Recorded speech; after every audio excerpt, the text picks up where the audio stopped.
मेरे प्रिय मित्रों, आइए स्वाध्याय के 60वीं संस्कृत साहित्य के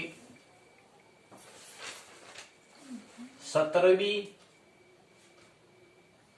संगणक प्रौद्योगिकी के 19वीं पाठशाला में आइए प्रवेश करें। 11 नवंबर 2020 भूमंच ज्योतिष पाठशाला स्वाध्याय में आइए प्रवेश करें। उत्तराखंड मुक्त विश्वविद्यालय के पाठ्यक्रम के तहत पाठों पर हम चर्चा करते हैं। यह भी जानते हैं पाठशाला का जो पाठशाला यहाँ पर होती है उसके दो भाग होते हैं। पहला भाग पाठ्यचर्या प्रश्नोत्तर चर्चा, दूसरा भाग होता है पाठ्यक्रम पाठों पर चर्चा, पाठ्य चर्चा। आइए पहले भाग में पाठशाला के पहले भाग में आइए प्रवेश करें।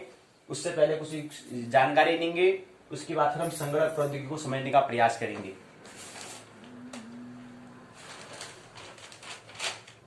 डेविड टायसन कुछ कहना चाहते हैं। कहते हैं कि सच्ची दोस्ती तब होती है जब दो लोगों के बीच की चुप्पी सहज होती है। डेविड टायसन कहते हैं। अगला है स्वामी रंगनाथ आनंद, आध्यात्मिक विचारक हैं, कुछ कहना चाहते हैं। आइए उनके संदेश को समझें। मुखड़ा क्या देखें दर्पण में, अर्थपूर्ण जीवन के लिए हमें सेवा भावना का होना जरूरी है जो त्याग बिना संभव नहीं है। यह वही कर सकता है जो दूसरों के लिए अपना हित त्याग दे। सेवा और त्याग में जीवन का सुख है। हमारे जीवन में आदर्श का अभाव चिंता का विषय है। परमार्थ को अपने जीवन का लक्ष्य बनाने के लिए आज हमें गांधी जैसे ही किसी व्यक्तित्व की जरूरत है। परमार्थ यहाँ पर कहा, पहला स्वार्थ, दूसरा पुरुषार्थ, तीसरा आता है परमार्थ। स्वार्थ, पुरुषार्थ और परमार्थ। तो परमार्थ की बात करते हैं। परम जिसका अर्थ हो वह है परमार्थ। क्या कहते हैं? सेवा त्याग में जीवन का सुख है। अपने देश की उपलब्धियों पर ध्यान देने पर हम पाते हैं कि हमारा देश उतना भी बुरा नहीं जितना कि अपराधों के आंकड़ों से लगता है। भारत के विभिन्न हिस्सों में हजारों ऐसे लोग हैं जो चुपचाप अपनी सेवाएं दे रहे हैं। स्वामी विवेकानंद के एक उद्धरण को महात्मा गांधी हमेशा उद्धृत करते थे। ईश्वर गरीबों में है, तकलीफों का सामना कर रहे लोगों में ईश्वर है।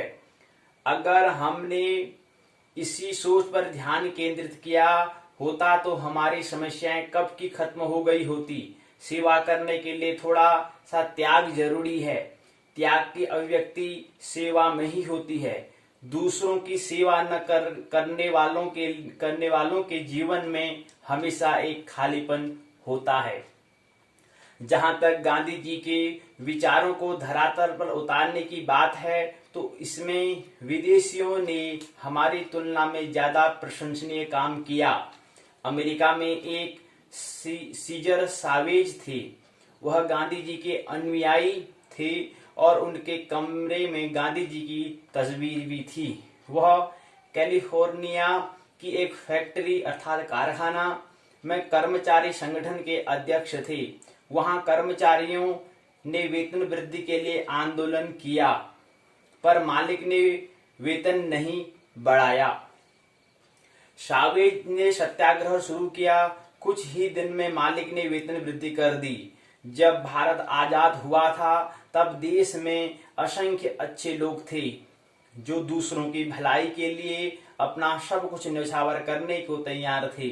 तब के विपरीत आज से देश में बुरे लोगों की संख्या अधिक है। लेकिन जिस तरह बीमारियों का इलाज संभव है उसी तरह बुराइयों को खत्म करना भी संभव है। भर्तृहरि कुछ कहना चाहते हैं। भर्तृहरि के शब्दों में कहे हैं। आइए हम यहाँ पर जब संस्कृत साहित्य के उत्तराखंड मुक्त विश्वविद्यालय पाठशाला के दूसरे भाग में हम जब प्रवेश करेंगे, यहाँ पर हम आज उत्तराखंड मुक्त विश्वविद्यालय के स्नातक प्रथम वर्ष के द्वितीय प्रश्न पत्र संस्कृत साहित्य में यहाँ पर समझने का प्रयास करेंगे। यहाँ पर दूसरा प्रश्न पत्र है नीति काव्य व्याकरण अनुवाद। नीति काव्य के अंतर्गत हम यहाँ पर मित्र भर्तृहरि कुछ कहना चाहेंगे, उनके कुछ नीति को समझने का प्रयास करेंगे। तो यहाँ पर मित्र स्वामी रंगनाथ आनंद भी यही बताने का प्रयास करते हैं। भर्तृहरि के शब्दों में कहे तो मनुष्य की 4 श्रेणियां होती हैं। पहली श्रेणी में सत्पुरुष आते हैं। ये लोग अपना हित छोड़कर दूसरों के हितों के बारे में सोचते हैं। महात्मा गांधी इसी श्रेणी की सर्वोत्तम उदाहरण थे।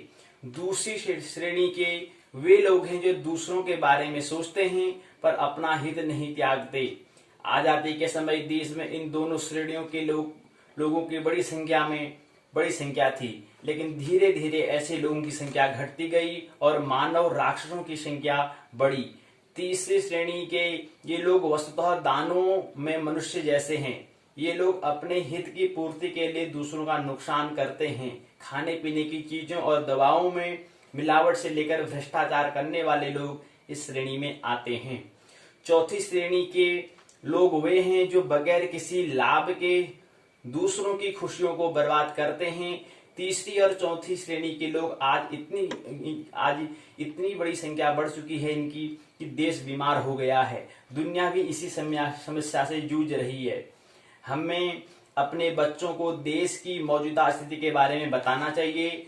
अगर किसी बच्चे से भी पूछा जाए कि वह किस श्रेणी का मनुष्य बनना चाहेगा तो ज्यादातर बच्चे प्रथम और द्वितीय श्रेणी की वरीयता देंगे। इसके बावजूद देश में तीसरी और चौथी श्रेणी के लोग की संख्या क्यों बढ़ती गई, यह चिंता का विषय है। दरअसल पिछले कई दशकों से हम बच्चों में आदर्शवादी भावना को मजबूत नहीं कर पाए हैं। इसी कारण जीवन के हर क्षेत्र में आदर्श का अभाव दिखाई देता है। ऐसे में बच्चों को आदर्शवादी बनाने के लिए चरित्र निर्माण की आवश्यकता पर हमें ध्यान देना पड़ेगा। स्वार्थ के वशीभूत होकर ही लोग तमाम तरह के पाप कर्म करते हैं। परमार्थ, स्वार्थ के बाद पुरुषार्थ, पुरुषार्थ के बाद परमार्थ को अपने जीवन का लक्ष्य बनाने के लिए आज हमें गांधी जैसे किसी व्यक्तित्व की जरूरत है। तो यहाँ पर ये स्वामी रंगनाथ आनंद, तो रंगनाथानंद यहाँ पर संधि विच्छेद हो रही, यहाँ पर हो रही है। रंगनाथ धन आनंद बन जाता है, रंगनाथानंद बन जाता है।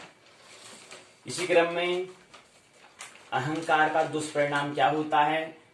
द्रुपद ने अहंकारवश कहा, ब्राह्मण के नाते मैं तुम्हें भिक्षा के रूप में कुछ दे सकता हूँ, पर मित्रता का दंभ मत भरो। संबंध और मैत्री बराबर लोगों के साथ होती है। द्रोणाचार्य एक दिन अपने पुत्र अश्वत्थामा को दूध के लिए रोते देखकर द्रवित हो उठे। उन्होंने राजा द्रुपद की याद आ गई जो उनके सहपाठी रहे थे। उन्होंने सोचा कि वह यदि राजा द्रुपद को अपनी स्थिति से अवगत कराए तो शायद उसकी गरीबी दूर हो जाएगी। वह द्रुपद के साथ पहुंचे। जैसे ही उन्होंने कहा कि मैं और आप सहपाठी थे कि राजा पर अहंकार सवार हो गया। द्रुपद ने कहा, ब्राह्मण के नाते मैं तुम्हें भिक्षा के रूप में कुछ दे सकता हूँ, पर मित्रता का दंभ मत भरो। संबंध और मैत्री बराबर लोगों के साथ होती है। द्रुपद के अहंकार पूर्ण शब्द सुनकर द्रोण का स्वाभिमान जाग उठा। वह लौट आए, संकल्प लिया कि एक दिन राजा का अहंकार चूर चूर कर देंगे। द्रोण हस्तिनापुर पहुंचे। कौरव और पांडव कुमारों को शस्त्र संचालन सिखाने के लिए उन्हें नियुक्त किया गया। उन्होंने सभी राजकुमारों को शस्त्रों के संचालन में निपुण बना दिया। जब शिष्यों ने उनसे गुरु दक्षिणा लेने की प्रार्थना की तो उन्होंने राजा द्रुपद की राज्य पर आक्रमण करने की आज्ञा दी। राजकुमारों ने राजा द्रुपद के राज्य पर आक्रमण कर दिया। द्रुपद उनके सामने टिक नहीं पाए। शिष्यों ने द्रुपद को बंदी बनाकर गुरु के सामने पेश किया। द्रोणाचार्य ने पूछा, कहो राजन, अब तो मित्रता हो सकती है। द्रुपद का अभिमान चूर चूर हो गया। अहंकार का दुष्परिणाम ये होता है। जो कुछ पुराना है मोहक तो लगता है, टूटने का दर्द मगर सहना ही पड़ता है। बहुत कुछ टूटता है तब नया बनता है। मित्र गिरिराज कुमार माथुर ये शिला लेख को यहाँ पर साझा करते हैं। आइए इसी क्रम में हम कल की पाठशाला में एक वक्तव्य को हम समझने का प्रयास कर रहे थे, जिस वक्तव्य को समझने के लिए हम यहाँ पर संगणक प्रौद्योगिकी जो छठा अध्याय था वो पूर्ण होना था, उसको समझने के कारण हम इसको पूर्ण नहीं कर पाए। आज इसको पूर्ण करने का हम प्रयास करेंगे आज की पाठशाला में। लेकिन उससे पहले जो हम कल सूत्र को समझने का प्रयास कर रहे थे, पहले उसको लेते हैं। सूत्र है फिजिक्स, जो नृत्य का उपयोग हम कल की पाठशाला हमने समझने का प्रयास किया कि मूर्ति पूजा अर्थात मूर्त से अमूर्त की ओर यात्रा के बारे में हम समझने का प्रयास कर रहे थे कि जो पहले हम मंदिर में हम मूर्ति की पूजा करते हैं उसको हम समझने का प्रयास कर रहे थे। तो उसी में एक वक्तव्य एक आया था, तो नृत्य का उपयोग किया गया पूजा में अनेक अनेक प्रकारों से, और नृत्य ने भारी सहायता पहुंचाई स्वयं के भीतर निराकार को अलग करने के लिए। संगीत, भजन और कीर्तन का उपयोग हुआ। ध्वनि शास्त्रों का कुछ थोड़ा सा रूप हमें ख्याल में ले लेना जरूरी है। तो इसको समझें, ध्वनि शास्त्र क्या है। फिजिक्स आज भौतिक शास्त्र जैसा मानता है, उनके हिसाब से जीवन की जो आखिरी इकाई है वह विद्युत है। जीवन की जो आखिरी इकाई वह क्या है? इलेक्ट्रिसिटी है, विद्युत है। कभी आपने यहाँ पर आप देखते हैं कि हमारे पास विद्युत यहाँ पर क्या है? इलेक्ट्रिसिटी हमारे पास है। लेकिन इलेक्ट्रिसिटी का आविष्कार कैसे हुआ? जब बारिश होती थी, बिजली कड़कती थी, तो उस जो बिजली जो प्रकाश जो हमें दिखाई देता था, वहां से हमने इस प्रकाश को, इलेक्ट्रिसिटी को, विद्युत को पकड़ने का प्रयास हमारे पहले मित्रों ने किया। इससे पहले के जो प्रौढ़ जो पीढ़ी थी उनने प्रयास किया। उसको विज्ञान का जन्म कब? 2500 साल पहले, बहुत ही बहुत 5000 आज से 5000 वर्ष कह सकते हैं। उससे पहले क्या था? उससे पहले शास्त्र होते थे, विज्ञान नहीं। तो क्या करते थे? इसी विज्ञान का जन्म जब हुआ तो हमने जब बिजली कड़कती थी तो हमें जो बिजली दिखती थी उसको हमने पकड़ने का प्रयास हमारे प्रौढ़ जो हमारे से आज से पहले जो प्रौढ़ पीढ़ी थी, प्रौढ़ जनरेशन जो ओल्ड जनरेशन थी, उनने प्रयास किया। और आज क्या है? इलेक्ट्रिसिटी, विद्युत प्रत्येक घर में है।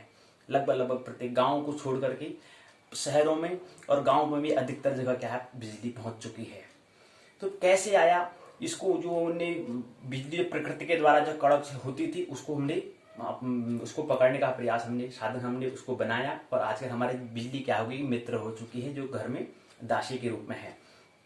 फटक से बटन खोलते हैं, ऑन करते हैं तो हमें उजाला मिल जाता है, ऑफ करते हैं उजाला चला जाता है। अब तो हमारी बिजली क्या है? हमारे गिरफ्त में है, हमारे अंदर में है, हमारे अंडरस्टैंड में है, उसको हम अंडर में है, हमारा कहना मानती है, हमारी दासी है, कह सकते हैं।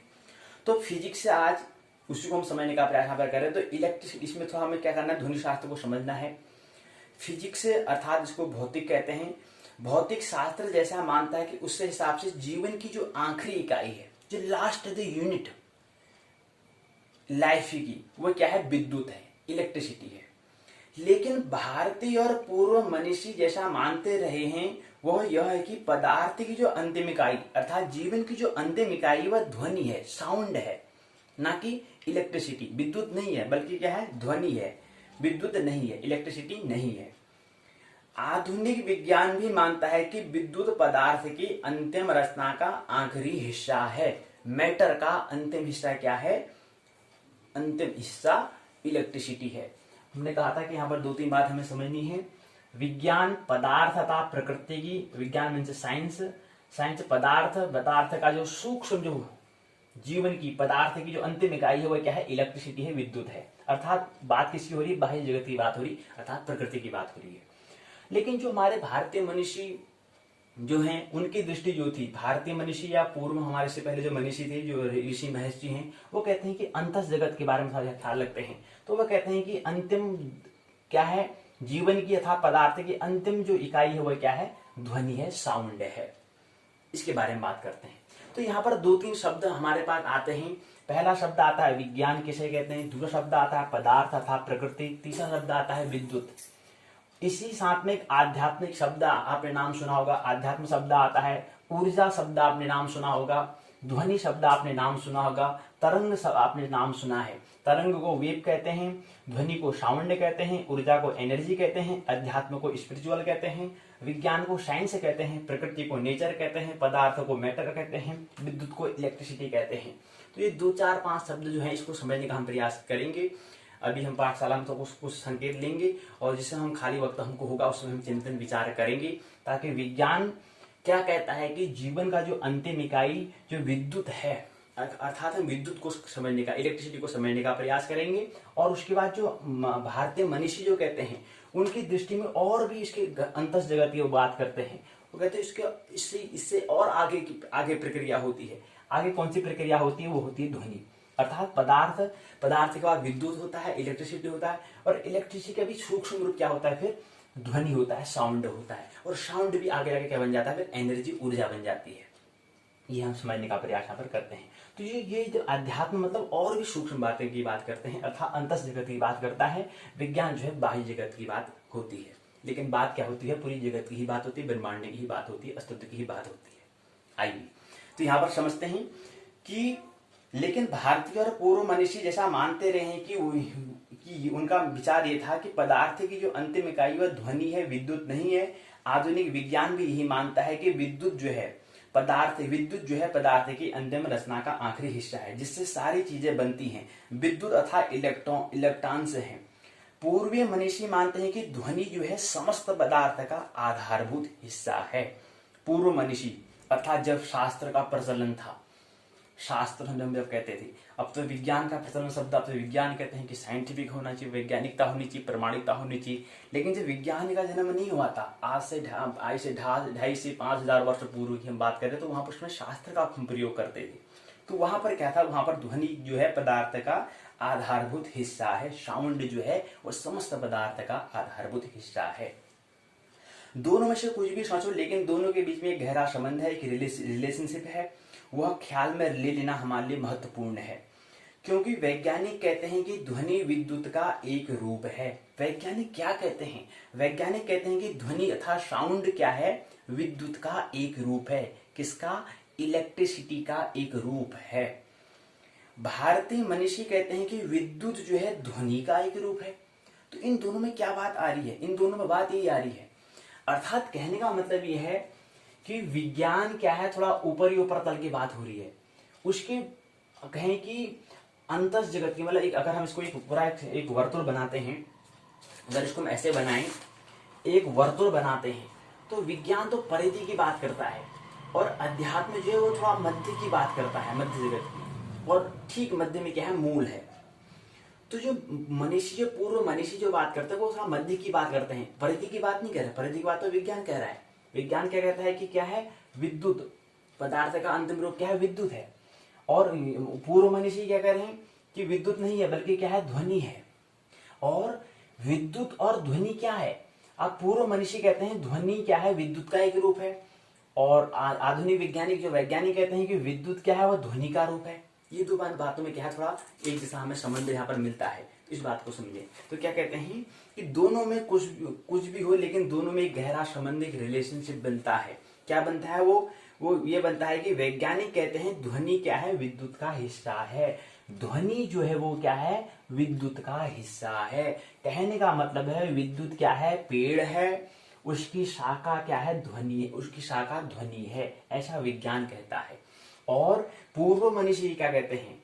पूर्व मनीषी कहते हैं कि विद्युत क्या है? ध्वनि का एक रूप है। विद्युत क्या है? ध्वनि विद्युत का एक रूप है। और भारतीय मनीषी कहते हैं विद्युत ध्वनि का एक रूप है। देखो, बात दोनों एक ही कह रहे हैं, लेकिन इन दोनों बातों में अंतर क्या पड़ जा रहा है? अंतर ये पड़ जा रहा है, अब दोनों की दृष्टि है, दो दृष्टि है, वो एक अंतर जगत की, बाह्य जगत की। विज्ञान कहता है कि विद्युत अर्थात उदाहरण के लिए मानिए पेड़ है, उस पेड़ का एक हिस्सा क्या है? ध्वनि, अर्थात उसका एक हिस्सा, एक भाग है, एक रूप है। और हमारे पूर्व मनीषी क्या कहते हैं कि ध्वनि एक पेड़ है, लेकिन उसका हिस्सा क्या है? विद्युत है। ऐसा दोनों की दृष्टि है। अब दोनों की अंतर्दृष्टि और बाह्य दृष्टि में थोड़ा भेद हो रहा है, लेकिन दोनों में क्या है? रिलेशनशिप तो है, एक संबंध तो बन रहा है जी।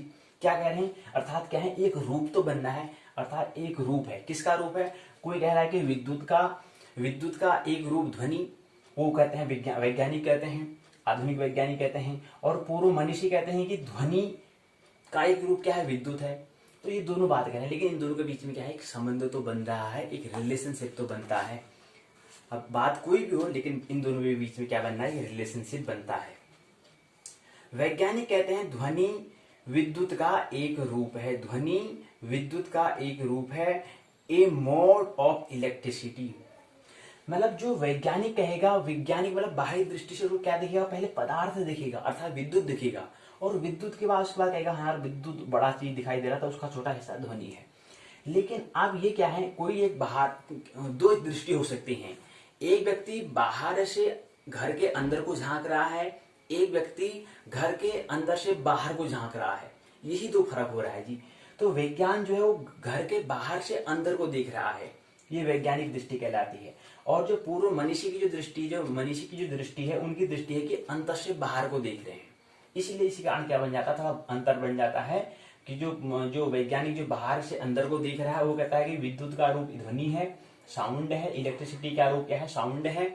और जो अंदर से बाहर को देख रहा है वो कहता है कि ध्वनि का भाग क्या है, विद्युत है, साउंड का हिस्सा या रूप क्या है, इलेक्ट्रिसिटी है। ये दोनों का एक बाहर से अंदर को, एक अंदर से बाहर को देख रहे हैं, यही फर्क है।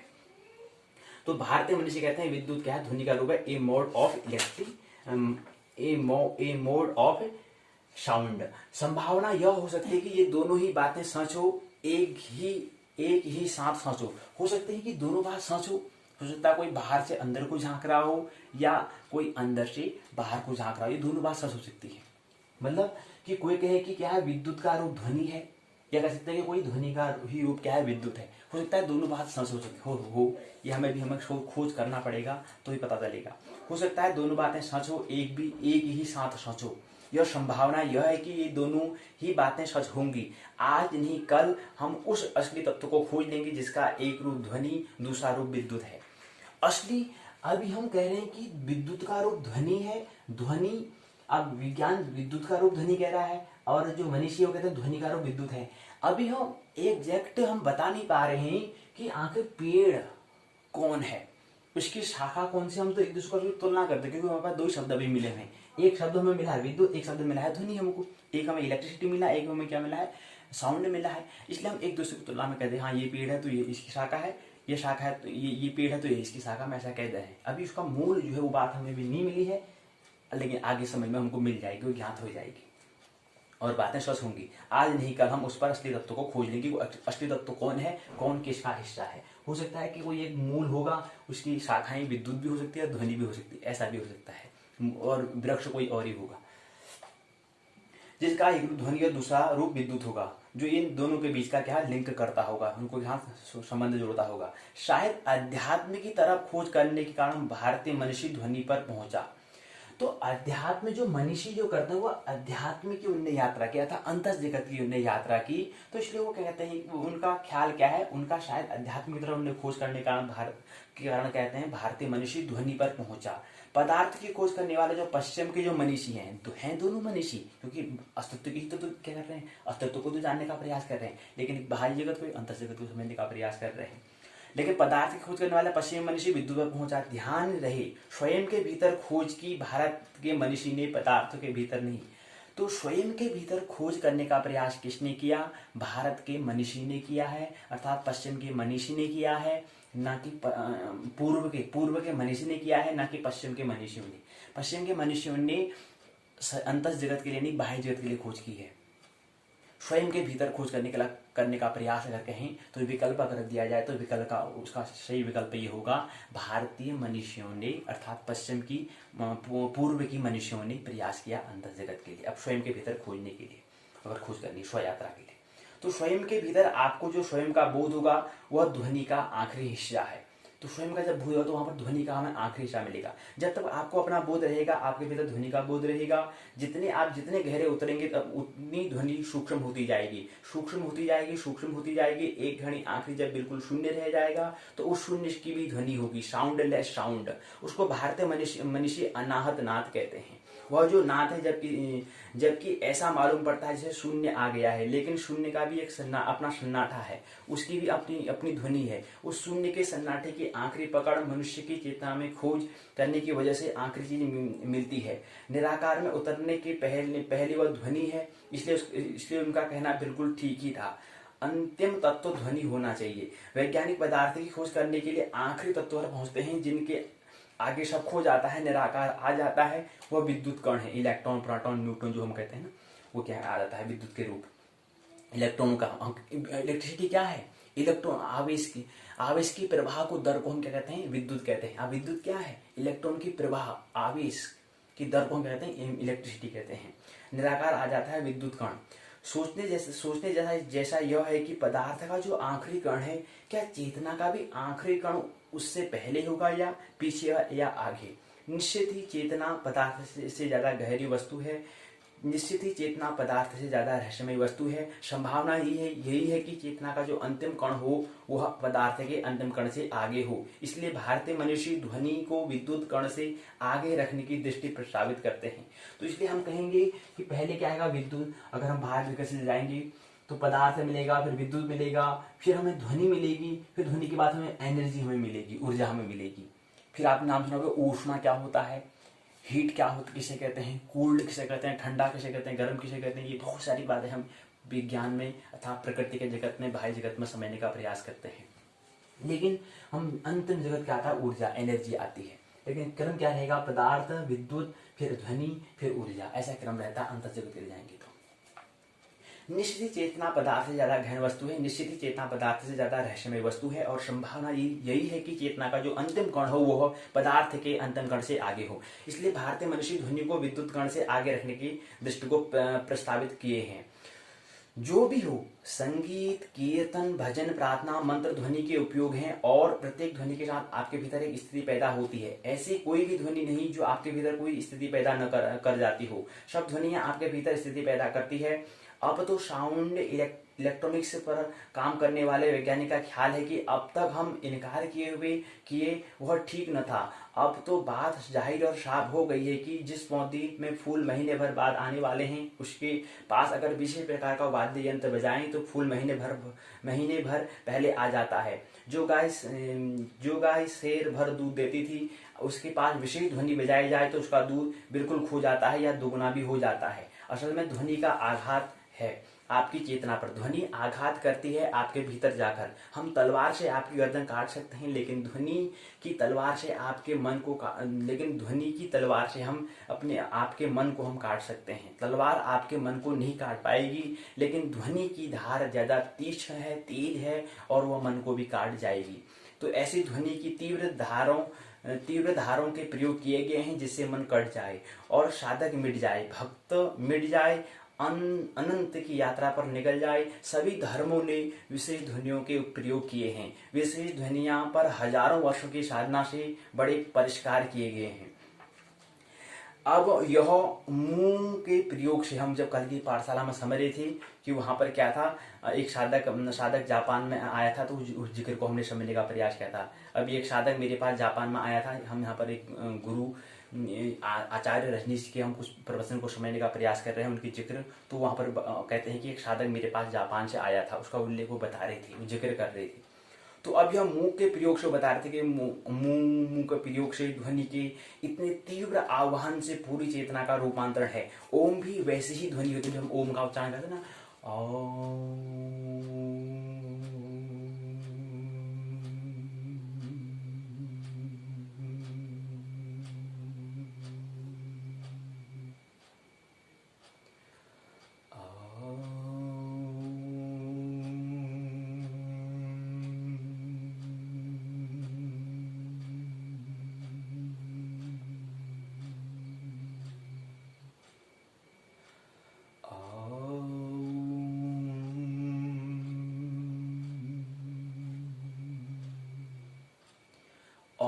उ और मो, तीन शब्द से ओम बनता है। अ, उ और म। ये तीन शब्द जो हैं तीनों के तल हैं। अ मस्तिष्क में, उ हृदय में, मो नाभि में।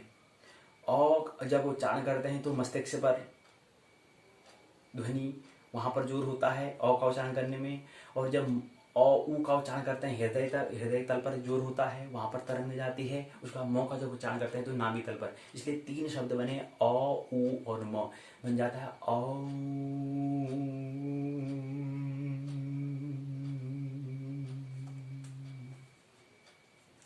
तो यह है।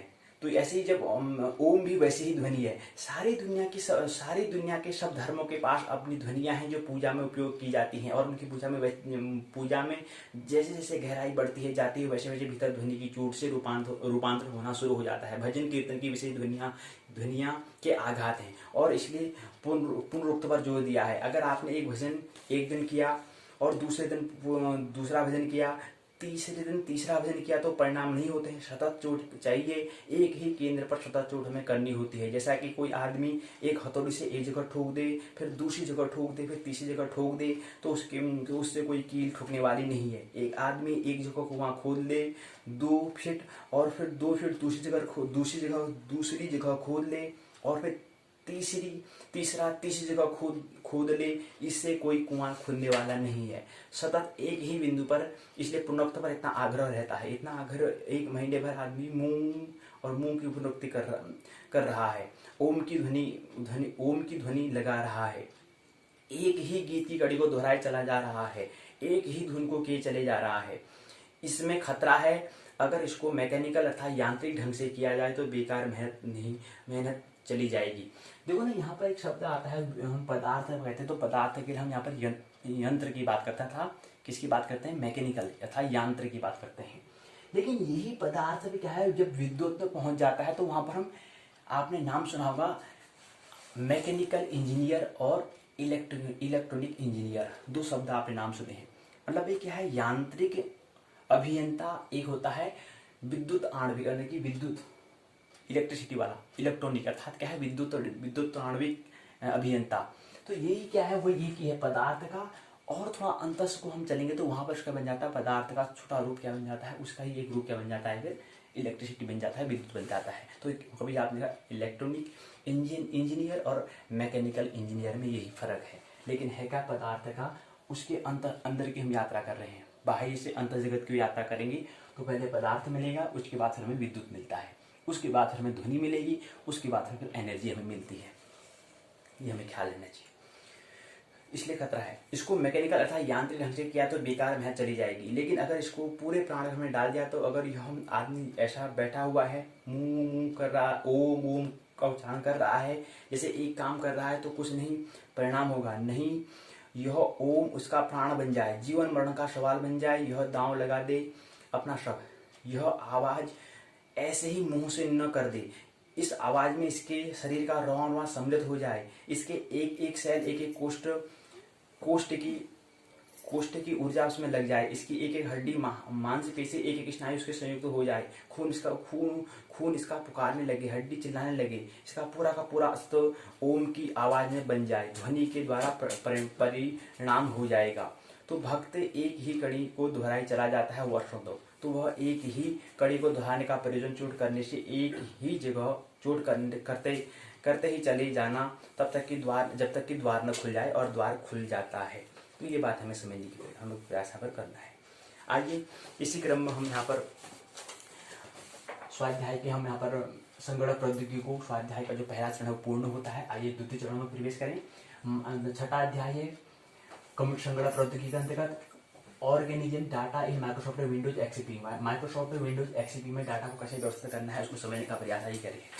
डिस्क ड्राइव और फोल्डर के बारे में अधिक हमें जानना है। अभी तक आपने फाइल और फोल्डर बनाने में तथा फाइल और फोल्डर का नाम बदलने के बारे में आपने समझा पढ़ा। अब आप फाइल या फोल्डर को कॉपी, मूव, सर्च, डिलीट और कंप्रेसिव करने के बारे में पढ़ेंगे। फाइल और फोल्डर को सिलेक्ट हमें करना है, कैसे उसको चुनना है इसको समझिए। जब आप फाइल और फोल्डर को सिलेक्ट करते हैं तब यह नीचे चमकदार रंग का हो जाता है। यह दर्शाता है कि फोल्डर का हमने क्या लिया, सिलेक्ट कर लिया, हमने चुन लिया है उसको मैंने क्या कर लिया है, चुन लिया है। सिलेक्ट हमने इसको कर लिया है, चुनाव उसका हमने कर लिया है, ऐसा दिखाता है वो कलर, वो रंग। कई फाइलों को सिलेक्ट करने के लिए हमें क्या करना होता है, पहली बात विंडोज एक्सप्लोरर में उस फोल्डर को सिलेक्ट हमें करना होता है जिसकी फाइलों को हम चुनना चाहते हैं, उसका हम चुनाव करना चाहते हैं। दूसरा होता है एडिट और सिलेक्टेड ऑल पर हमें क्लिक करना होता है। इस फोल्डर में स्थित सभी फाइल क्या होते हैं, सिलेक्ट हो जाती है। यहाँ पर दिखाया गया है फोल्डर में कक्षा 8 फाइलों की कॉपी बनाकर हमें यहाँ पर दिखाया गया है। फाइल और फोल्डर में कॉपी और फिर उसको मूव कराना, गति कराना। फाइल और फोल्डरों को आप कॉपी और मूव भी करा सकते हैं। फाइल या फोल्डरों को कॉपी करने के लिए हमें क्या करना होता है, पहली बात ये ख्याल हमें रखनी होती है, विंडोज एक्सप्लोरर में उन फाइलों या फोल्डरों को चुनिए जिसको आप कॉपी करना चाहते हैं, अर्थात जिसको आप चुनना चाहते हैं, कॉपी करना चाहते हैं, आप नोट करना चाहते हैं। एडिट मेन्यू में कॉपी पर हमें लिंक करना होता है, दूसरी बात। तीसरी, विंडोज एक्सप्लोरर के दाहिने भाग में उस फोल्डर को चुनना होता है जिसमें आप कॉपी करना चाहते हैं। विंडोज एक्सप्लोरर में चौथी बात, विंडोज एक्सप्लोरर में एडिट मेन्यू से पेस्ट पर हमें क्लिक करना होता है, उसको वाला बटन हमें दबाना होता है। इस प्रकार फाइलें कॉपी हो जाती हैं। कुछ बातें और हमें ख्याल रखनी है फाइल को कॉपी करने के लिए। पहली बात, चुनी हुई फाइल को राइट हमें क्लिक करना होता है, दाएं हाथ की ओर हमें क्या है बटन हमें दबाना होता है। दूसरी बात, शॉर्टकट मेन्यू में कॉपी पर हमें लिंक करना होता है। जिस फोल्डर में फाइलों को कॉपी करना है उसको एक स्थान से दूसरे स्थान में पहुंचाना है, उसके लिए क्या करना पड़ेगा हमें, उसके लिए हमें राइट क्लिक हमें दाईं ओर हमें क्या करना, बटन दबाना पड़ेगा। चौथी बात, शॉर्टकट मेन्यू में पेस्ट पर हमें क्लिक करना होता है। इस प्रकार फाइल कॉपी हो जाती है, एक स्थान से दूसरे स्थान में चली जाती है। इसी प्रकार उपयुक्त चरणों का प्रयोग करके आप फोल्डरों को भी कॉपी कर सकते हैं। फाइल या फोल्डरों को मूव करने के लिए हमें क्या करना, गति करने के क्या करना पड़ेगा, उसके लिए पहली बात, विंडोज एक्सप्लोरर में उन फाइल या फोल्डरों को चुनना होता है जिसको आप मूव कराना चाहते हैं। दूसरी बात, एडिट मेन्यू में कट पर हमें क्लिक करना होता है। तीसरी बात, विंडोज एक्सप्लोरर पर दाहिनी भाग में जिस फोल्डर में आप फाइलों को मूव कराना चाहते हैं उस पर हमें क्लिक करना होता है, उस वाला बटन को हमें दबाना होता है। तीसरी बात। चौथी बात, अब एडिट मेन्यू पर पेस्ट पर हमें लिंक करना होता है, यहाँ पर करके हमें दिखाया गया है, ये वाला भी रिव्यू हमको दिखाया गया है। फाइलों और फोल्डरों को कॉपी और मूव कराने के लिए हमें तस्वीर यहाँ पर खींच के बताई हुई है। और इसी प्रकार से हमें और दूसरा तरीका भी बताया गया है कि दूसरे तरीके से भी हम क्या कर सकते हैं, फाइल और फोल्डरों को कॉपी और मूव करा सकते हैं। ये दूसरी तस्वीर में यहाँ पर दिखाया गया है। स्थानांतरित हमें करनी है, कॉपी मतलब होता है स्थानांतरित करना, एक स्थान से दूसरे स्थान में ले जाना। फाइल और फोल्डर को खोजना, सर्चिंग फॉर फाइल और फोल्डर। विंडोज एक्सपी में सर्च कमांड की सहायता से आप फाइल या फोल्डर को खोज सकते हैं। फाइल या फोल्डर खोजने के लिए हमें क्या करना होगा, क्या क्या बात हमें ख्याल में रखनी होगी। पहली बात, विंडोज एक्सप्लोरर में टूल बार में सर्च बटन पर हमें क्लिक करना होगा, इससे सर्च की विंडो खुल जाती है तथा सर्च कंपेनियन पेन विंडो के बाईं तरफ में दिखाई देता है, यहाँ पर करके दिखाया गया है तस्वीर में। सर्च कंपेनियन पेन में आप निम्नलिखित में खोज सकते हैं। पहली बात, पिक्चर को, ऑडियो को, वीडियो को, फाइल को खोज सकते हैं। दूसरी बात, डॉक्यूमेंट से फाइल और फोल्डर को खोज सकते हैं। तीसरी बात, नेटवर्क में जुड़े हुए कंप्यूटर को खोज सकते हैं। दूसरी बात, पहली बात हमें क्या करना है, विंडोज एक्सप्लोरर को यहाँ पर फाइल और फोल्डर खोलने के लिए पहली बात। दूसरी बात आती है ऑल फाइल्स एंड फोल्डर पर हमें क्लिक करना होता है। इसके अंदर तीसरी बात आती है, बाईं पैन पर आप जिस फाइल या फोल्डर को खोलना चाहते हैं उसका नाम लिखना होता है, नाम दर्ज करना होता है, यहाँ पर करके दिखाया गया है। यहाँ पर आया है, इसे यहाँ पर हमें क्या करना है, नाम दर्ज करना है। चौथी बात, सर्च पर हमें क्लिक करना होता है, इससे सर्च परिणाम दाएं पैन पर हमें प्रदर्शित करके हमें दिखा देगा, प्रदर्शित होते ही हमें दिख जाएगा। ये तस्वीर करके हमें दिखाया गया है, यहाँ पर तस्वीर में पूरा दिखाया गया है। फाइल और फोल्डर को हटाना, यदि आपको किसी फाइल या फोल्डर की आवश्यकता नहीं है तो आप उसको हटा सकते हैं। फाइल या फोल्डर को हटाने के लिए हमें क्या करना होगा, उसके लिए हमें पहली बात, विंडोज एक्सप्लोरर के दाएं भाग में उस फाइल या फोल्डर पर हमें क्लिक करना होता है जिसको आप हटाना चाहते हैं। दूसरी बात, फाइल मेन्यू में डिलीट पर हमें क्लिक करना होता है, वह बटन हमें दबाना होता है। इसके पश्चात स्क्रीन पर एक चेतावनी संदेश आता है कि आप फाइल को डिलीट करना चाहते हैं या नहीं, वैसा हमें यहाँ पर ऐसा लिखा हुआ आ जाता है। तो वह तीसरी बात, यदि आप फाइल हटाना चाहते हैं तो यस पर हमें क्लिक करना होता है, अगर नहीं हटाना चाहते तो नो कहना पड़ेगा। यदि आप यस पर क्लिक करते हैं तो फाइल या फोल्डर क्या जाते हैं, रिसाइकिल बिन में चला जाता है। हटाई गई फाइल या फोल्डर को पुनः प्राप्त करना, अब जो हमने फाइलें हम बना दी जो है उसको हटा दी, उसको कैसे वापस हमें लाना है, फोल्डर को कैसे पुनः प्राप्त करना है, इसके लिए कुछ बातें हमें ख्याल रखनी है, तो वो फाइल फोल्डर पुनः वापस आ भी सकती है। पहली बात, डेस्कटॉप से रिसाइकिल बिन पर डबल बार हमें क्लिक करना होता है, इससे रिसाइकिल बिन की विंडो दिखाई देती है। दूसरी बात, इसमें उस फाइल या फोल्डर को चुनना होता है जिसको आप पुनः प्राप्त करना चाहते हैं।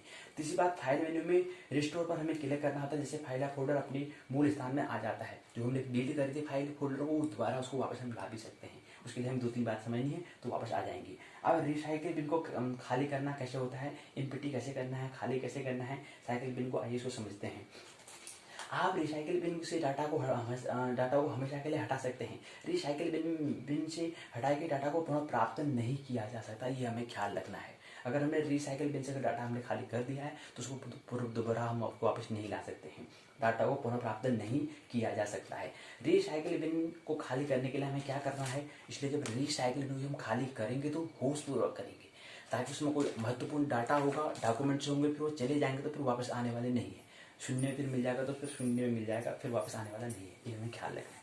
तो साइकिल रिसाइकल बिन को खाली करने के लिए हमें पहली बात रिसाइकल बिन पर हमें दो बार हमें क्लिक करना होता है, करके उसको खोलना होता है। दूसरी बात, अब रिसाइकल बिन को बाईं भाग में एम्प्टी द रिसाइकल बिन विकल्प पर हमें क्लिक करना होता है। जो विकल्प दिया गया है वहाँ पर हमें क्या करना है, क्लिक करना है। जैसे ही आप इस विकल्प पर क्लिक करते हैं, इसके बाद चेतावनी संदेश आता है, आपसे डाटा को हटाना है या नहीं हटाने के लिए पूछता है।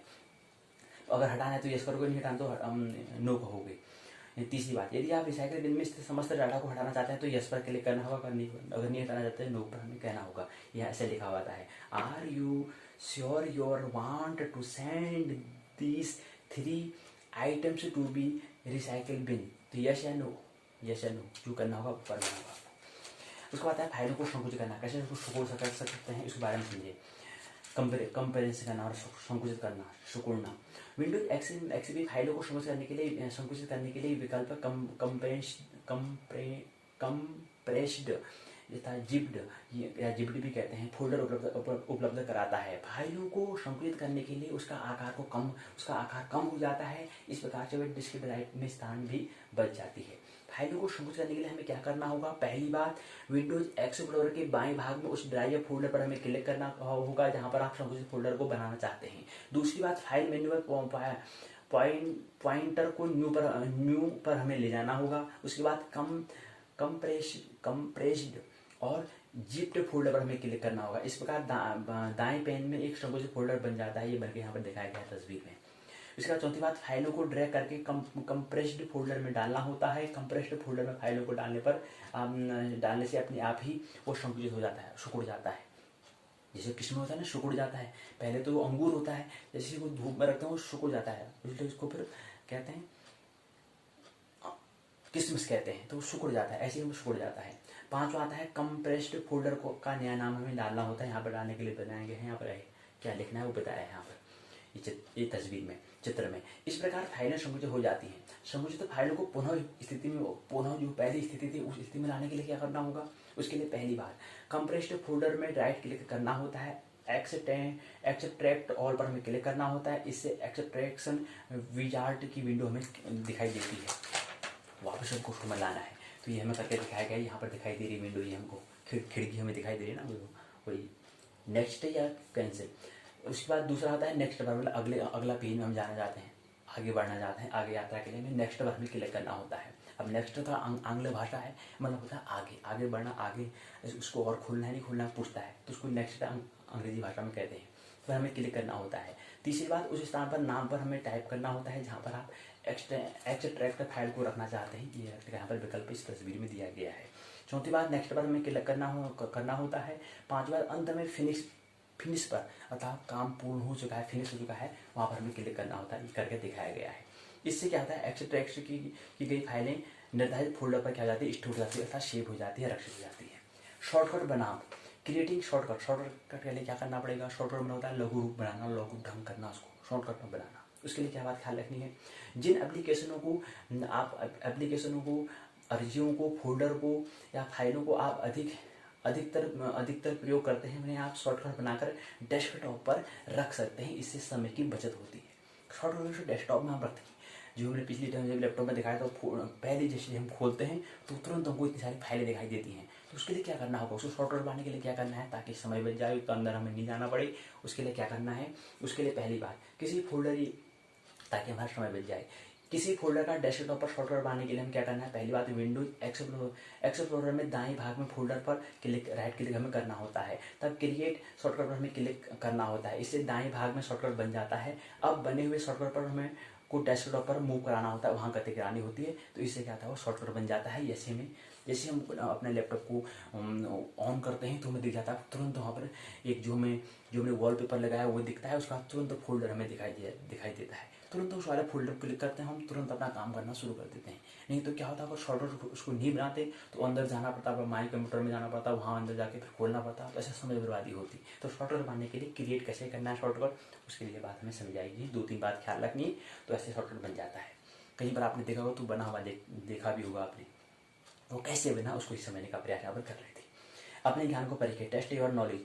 अब आपके पास CD में कुछ महत्वपूर्ण पाठ्य सामग्री है जिसको आप बच्चों को पढ़ाना चाहते हैं। आप फाइलों को विंडोज एक्सप्लोरर या माई कंप्यूटर में प्रयोग करने के स्थान पर डेस्कटॉप से प्रयोग करना चाहते हैं तो इसका सबसे अच्छा तरीका क्या है? पहली बात, CD रोम ड्राइव या डेस्कटॉप पर शॉर्टकट बनाकर। दूसरा है CD रोम ड्राइव को फॉर्मेट करके। तीसरा है CD रोम में सभी फाइलों को चुनने के बाद Ctrl+X दबाना। बताओ कौन सा है? दूसरा प्रश्न है, आप ड्राइव डी में एक फोल्डर कक्षा 8 की कॉपी को रखना चाहते हैं। कॉपी को क्लिक करने के बजाय आपने भूलवश कट पर क्लिक कर दिया। अब फाइल कहाँ पर है? रिसाइकिल बिन में होगी, क्लिप बोर्ड में होगी, या फोल्डर हमेशा के लिए हट जाता है? तीसरा प्रश्न, आप फ्लॉपी डिस्क में एक फाइल को कॉपी करना चाहते हैं परंतु आप ऐसा नहीं कर पा रहे हैं, इसलिए निम्नलिखित 3 विकल्प में कौन सा कौन सी 2 समस्या का कारण हो सकता है? पहला, फ्लॉपी डिस्क के लिए फाइल का आकार बहुत बड़ा है। दूसरा है, फ्लॉपी डिस्क को फॉर्मेट नहीं किया गया है। तीसरा है कि जिस फाइल को आप कॉपी करना चाहते हैं वो ग्राफिकल फाइल है। चौथा प्रश्न है, आपने वार्षिक खेल दिवस के लिए MS पेंट में एक चित्र बनाया और आपने फाइल का नाम स्पोर्ट्स डे 27/8 PMP दिया, परंतु कंप्यूटर फाइल को सेव नहीं करता है तथा एक त्रुटि संदेश देता है। समस्या क्या हो सकती है? पहली बात, यह एक एप्लीकेशन एरर है। दूसरी बात, जो आपके फाइल का नाम दिया है उसमें कुछ ऐसे कैरेक्टर हैं जिसका प्रयोग नहीं किया जा सकता है। तीसरा, जो एक्सटेंशन आपने दिया है वो गलत है। ये 4 प्रश्न दिए हैं अपने ज्ञान को पढ़ने के लिए, टेस्ट योर नॉलेज। और भी प्रश्न हो सकते हैं, अब यहाँ थोड़ा समय का अभाव है, नहीं तो और विस्तार से बात करते। लेकिन पहली बार इस वर्ष हम पहले इसको कंप्यूटर में पुस्तक में क्या दिया है थोड़ा हम जानकारी को समझने का प्रयास करेंगे। उसके बाद फिर अगले साल 2021 में हम और भी इसको समझने का प्रयास करेंगे। संगणक प्रौद्योगिकी, हम यहाँ पर NTA NET UGC 2024 को यहाँ पर जो है उसको समझने का प्रयास कर रहे हैं। उसके अंतर्गत क्या है? संगणक प्रौद्योगिकी को हम उसके अंतर्गत आया था। क्या आया था? सूचना संचार प्रौद्योगिकी को हम समझने का प्रयास कर रहे थे। इंफॉर्मेशन कंप्यूटर टेक्नोलॉजी को हम समझने का प्रयास कर रहे थे। उसी के अंदर यहाँ पर संगणक प्रौद्योगिकी को हम समझ रहे हैं, उसी का एक हिस्सा है, उसी का एक रूप को हम समझ रहे हैं। लेकिन हमारा मुख्य विषय क्या है? मुख्य विषय हमारा National Testing Agency, National Eligibility Test, University Grants Commission जो है, संस्था जो है, उसको हम समझने 2024 उसको हम समझने का प्रयास कर रहे हैं। उसके अंतर्गत ये कंप्यूटर टेक्नोलॉजी संगणक प्रौद्योगिकी को हम समझने का प्रयास कर रहे हैं। तो उसका हमें क्या लगता है? तो ये कंप्यूटर जब तक समझ में नहीं आएगा उसको हम समझने का प्रयास निरंतर करते रहेंगे। तो अपने टेस्ट योर नॉलेज 4 प्रश्न इसमें पूछे गए हैं पुस्तक के माध्यम से, लेकिन हम इसको और भी अच्छा और भी 8, 10, 12 प्रश्न बना सकते हैं ताकि अपने आप को हम समझ सकें। अगला है स्मरणीय तथ्य, टर्म्स ऑफ रिमेंबर, जो हमें याद रखना है। पहली बात, फाइल को संकुचित करने से इसका आकार घट जाता है जिससे कि प्रयोगकर्ता आपस में इसको आसानी से बांट सकते हैं। पहली बात, फाइल को संकुचित करने से इसका आकार घट जाता है जिससे प्रयोग करने वाला जो व्यक्ति है, प्रयोग करता है, आपस में इसको आसानी से बांट सकता है। ये पहली बात। दूसरी बात, जो टर्म्स हमें याद रखने हैं, जो तथ्य हमें याद रखने हैं। दूसरी बात है, ड्राइव नेम वह नाम है जो कि डिस्क ड्राइव, जैसे कि floppy disk drive, hard disk drive था, CD रोम ड्राइव को दिया जाता है। अगला, तीसरी बात, एक्सटेंशन फाइल के नाम से दूसरे भाग को दर्शाता है जो कि फाइल के प्रकार या उसके समूह के बारे में बताता है। चौथी बात, my computer floppy disk drive, hard drive, CD ROM drive या नेटवर्क में स्थित ड्राइव में रखी गई सामग्री को प्रदर्शित करता है, व्यक्त करता है, दिखाता है। पांचवी बात, प्राइमरी नेम फाइल के नाम का पहला भाग होता है जिसमें फाइल पहचानी जाती है। छठा है, फोल्डर के अंदर स्थित फोल्डर को सब फोल्डर या उप फोल्डर हम कहते हैं। तो ये 6 बातें हमें ख्याल रखनी है। यहीं पर क्या है, माइक्रोसॉफ्ट विंडोज XP में डाटा को कैसे व्यवस्थित करना है, ये जो 6ठा अध्याय था संगणक प्रौद्योगिकी का, जो 6ठा अध्याय था वो पूर्ण होता है।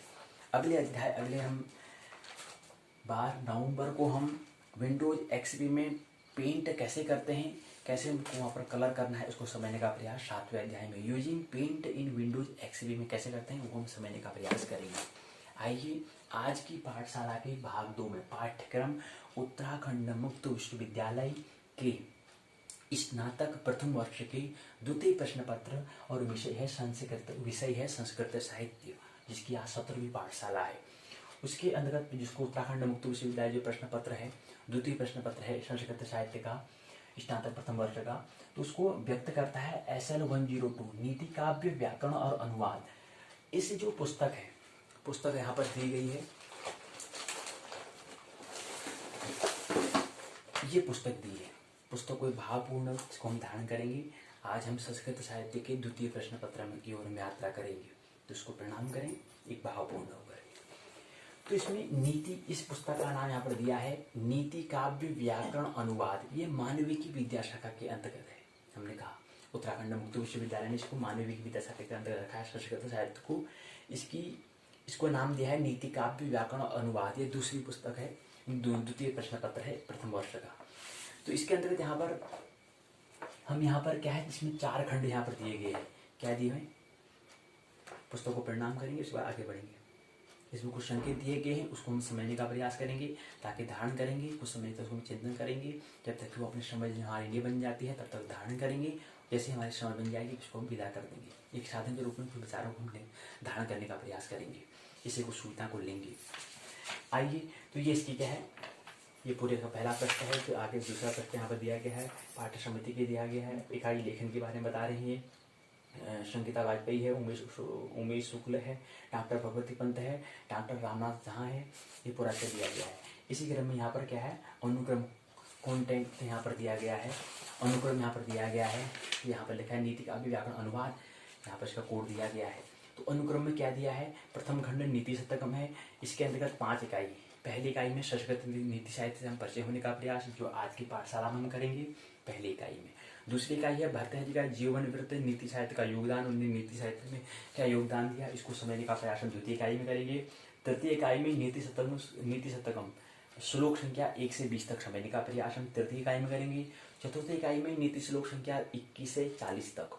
पांचवी इकाई में नीति शतकम श्लोक संख्या 41 से 60 तक। अब नीति शतकम का मतलब होता है कि नीति के बारे में 100 श्लोक भर्तृहरि के द्वारा दिए गए हैं।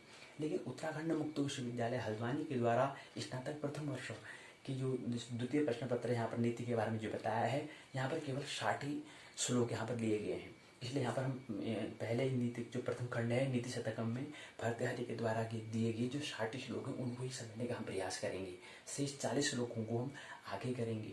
यहाँ पर अभी उत्तराखंड सिलेबस में पाठ्यक्रम में नहीं जुड़ा है, केवल हमें 60 श्लोक को समझना है। यहीं पर क्या होगा, प्रथम खंड पूरा हो जाएगा। द्वितीय खंड है लघु सिद्धांत कौमुदी, संज्ञा और संधि प्रकरण को हम समझने का प्रयास करेंगे।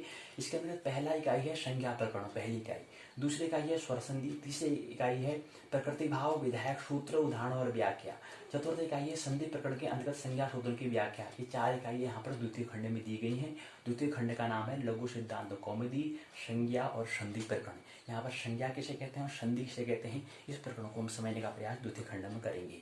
तृतीय खंड है अनुवाद, सामान्य नियम, लकार, विभक्ति, कारक और वाच्य क्या है, इन तृतीय खंड के अंतर्गत। इसमें पहली इकाई है सामान्य नियम, शब्द रूप को हम समझने का प्रयास करेंगे। द्वितीय इकाई है लकार, विभक्ति, धातु रूप। तीसरी है कारक एवं वाच्य तृतीय इकाई में। चतुर्थ इकाई में लघु गद्यांश के अनुवाद, पंचतंत्र के गद्यांश संस्कृत से हिंदी, हिंदी से संस्कृत में अनुवाद को समझने का प्रयास यहाँ पर करेंगे तृतीय खंड में। चतुर्थ खंड में हितोपदेश यहाँ पर दिया गया है। इसके अंदर चतुर्थ खंड का नाम है हितोपदेश, हित धन उपदेश। हित के लिए दिया गया जो उपदेश है उसको हम हितोपदेश कहते हैं। तो यहाँ पर क्या है, 4 इकाई दी गई है। पहली इकाई नीति कथाओं का विकास और महत्व। दूसरा है हितोपदेश की कथाओं का सारांश, दूसरी इकाई। तीसरी इकाई है चित्रग्रीव हिरण्य कथा अंतर्गत वृद्ध व्यास्र लुब्ध विप्र कथा, मृग श्रृंगार कथा, इसको हम समझने का प्रयास तृतीय इकाई में। चतुर्थ इकाई में चित्रग्रीव हिरण्यक कथा अंतर्गत जरद गौ, विटाल और मूषक परिवारजक कथा को समझने का प्रयास यहाँ पर चतुर्थ इकाई में करेंगे। यहीं पर चतुर्थ खंड हितोपदेश वो भी क्या पूर्ण हो जाएगा। कुल मिलाकर यहाँ पर 17 इकाई हैं, 4 खंड इसमें दिए गए हैं। और स्नातक प्रथम वर्ष की संस्कृत साहित्य की प्रथम वर्ष के द्वितीय प्रश्न पत्र, किताब का नाम नीति काव्य व्याकरण अनुवाद दिया गया है। इसी को यहाँ पर समझने का हम प्रयास यहाँ पर कर रहे हैं। तो मैं यही लिखा है कि 4 खंड 17 इकाई 14 दिन में यहाँ पर पूर्ण करेंगे। 14 दिन मतलब आज से 11 नवंबर 2020 से 23 नवंबर 2020 तक ये चलेगा। उसके बाद 24 और 25 को 2 दिन प्रश्नोत्तर चर्चा होगी और यहाँ पर 25 को यह क्या जाएगा, पूर्ण हो जाएगा। उसके बाद 25 के बाद 26 से क्या करेंगे हम यहाँ पर संस्कृत साहित्य विषय यहाँ पर दोनों प्रश्न पत्र, स्नातक प्रथम वर्ष के दोनों प्रश्न पत्र क्या हो जाएंगे, पूर्ण हो जाएंगे। 26 नवंबर से यहाँ पर फिर हम मनोविज्ञान का साइकोलॉजी विषय को समझने का हम प्रयास यहाँ पर करेंगे। तो यहाँ पर फिर क्या आ जाएगा, PSY साइकोलॉजी को उत्तराखंड मुक्त विश्वविद्यालय संक्षिप्त में PSY से व्यक्त करता है। तो यहाँ पर फिर 101, 102 इसको समझने का प्रयास हम करेंगे। वो भी क्या है, यहाँ पर 16 दिन, 16, 32, 33 दिन की पाठशाला होती है। हमने ज्योतिष की जो पाठशाला 33 दिन की जो पाठशाला थी वो पूर्ण कर ली है। इसी प्रकार से संस्कृत की भी क्या है, 14 दिवसीय पाठशाला 16 दिवसीय पाठशाला हो चुकी है, 17वां आज चल रही है। ऐसी संस्कृत साहित्य के एक दिन क्या होगी, 33 दिवसीय पाठशाला होगी, वो भी पूर्ण हो जाएगी। इसी प्रकार से फिर क्या है, मनोविज्ञान की भी 33 दिवसीय पाठशाला होगी।